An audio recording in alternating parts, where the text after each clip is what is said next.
water can flow or it can crash. Be water, my friend. In a world divided by culture, race, and tradition, rose a man whose fists spoke louder than prejudice, whose mind challenged centuries of martial philosophy, and whose spirit refused to be contained by the limits of his time. His name was Bruce Lee. November 27, 1940, San Francisco, California, the year and hour of the dragon, a symbol of power in Chinese culture. His real name, Li Junfan. His American name, Bruce Lee. His father, Li Hoi Chuen, was a renowned Cantonese opera star. His mother, Grace Ho, came from a respected Eurasian family in Hong Kong. Bruce's first moments were spent in the Jackson Street Hospital inside Chinatown. He was born on foreign soil, yet destined to belong to the world. At 3 months old, baby Bruce appeared in his first movie, Golden Gate Girl. A star was literally born on film. In 1941, Bruce's family returned to Hong Kong, a city rebuilding after war. Bruce was energetic, mischievous, bold, and unstoppable. He climbed walls, fought imaginary warriors, and copied his father's dramatic expressions. By age 6, he acted in The Birth of Mankind and continued acting through childhood, appearing in more than 20 Hong Kong films. But Hong Kong's streets were rough. Gangs ruled neighborhoods. Street fights were common. Bruce was charismatic, but rebellious. He danced, he sketched, he played martial arts games, yet he fought often. His mother brought him to acting to tame him, but instead, his spirit only grew. By age 13, Bruce was getting into dangerous street fights. He joined a street gang known as the Jingwu Association Gang. He fought against other groups, knives, chains, fists, anything went. Then fate intervened. He met Ip Man, the calm, wise master of Wing Chun Kung Fu. Under him, Bruce found direction. He practiced drills endlessly. Sticky hands, chi sao, wooden dummy techniques, chain punches, hundreds at a time. He also learned something more important than punches: humility and discipline. Bruce became a promising fighter, but even Wing Chun schools faced racial issues. Some students objected to training with him due to his mixed heritage. Bruce didn't quit. Rejection only sharpened him. At 18, after a street fight that risked police trouble, Bruce's parents made a hard choice. You must leave Hong Kong before street life consumes you. With $100 in his pocket, Bruce sailed to America in 1959, alone. He worked in restaurants, washed dishes, and lived in a small room above a shop.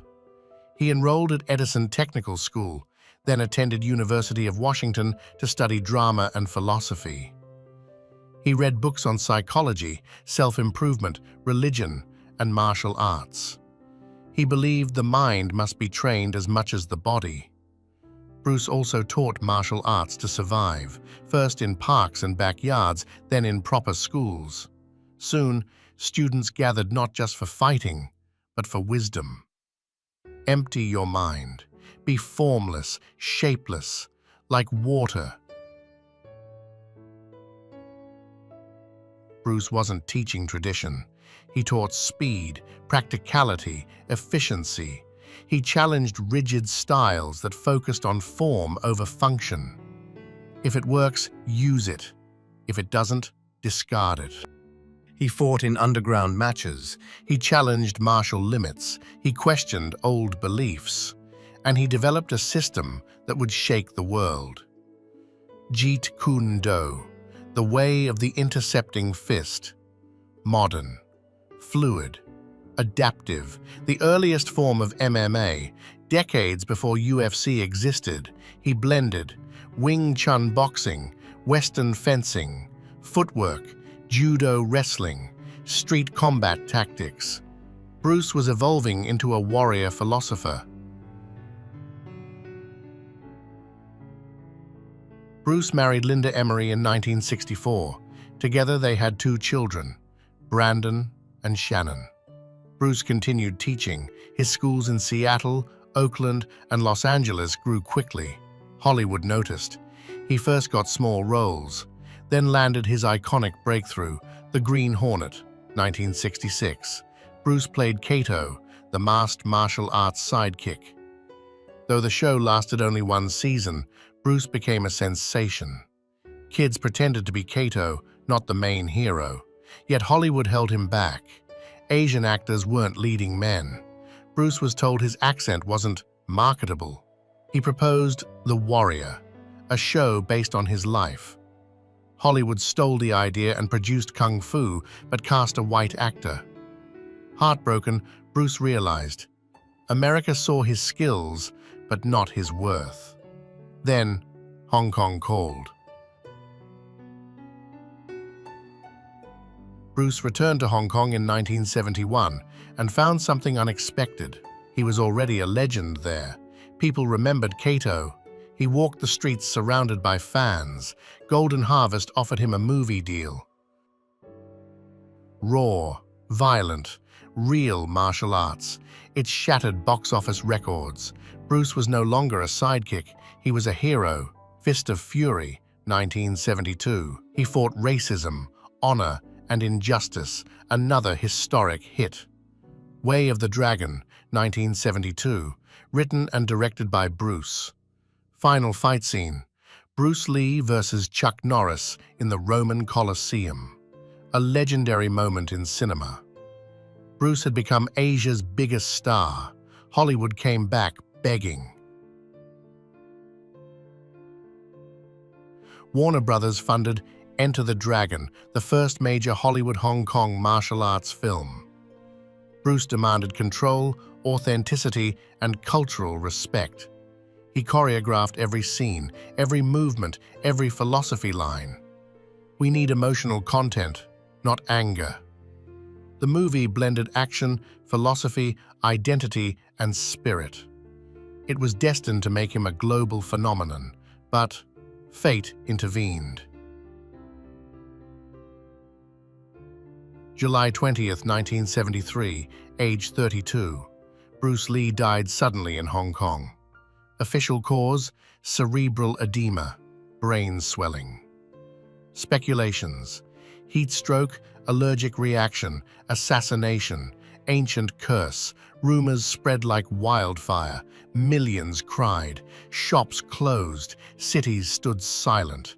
Bruce Lee, the unstoppable force, was gone. Yet his fire had only just begun to burn.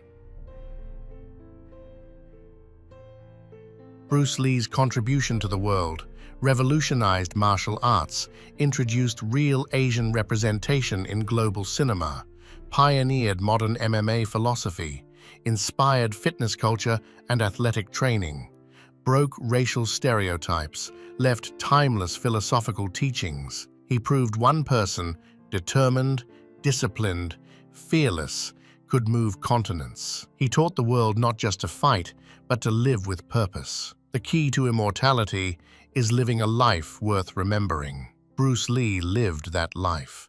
The dragon never died. He became eternal. He came from chaos, shaped by struggle, driven by philosophy, and powered by passion.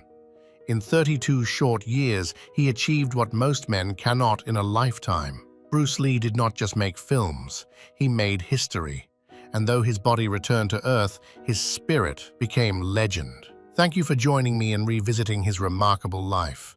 If you enjoyed this video, please hit like, subscribe, and ring the bell so you don't miss our next biography. And let me know in the comments, what about Bruce Lee's story stood out to you the most? Until next time, be real, stay curious, and keep exploring stories that matter.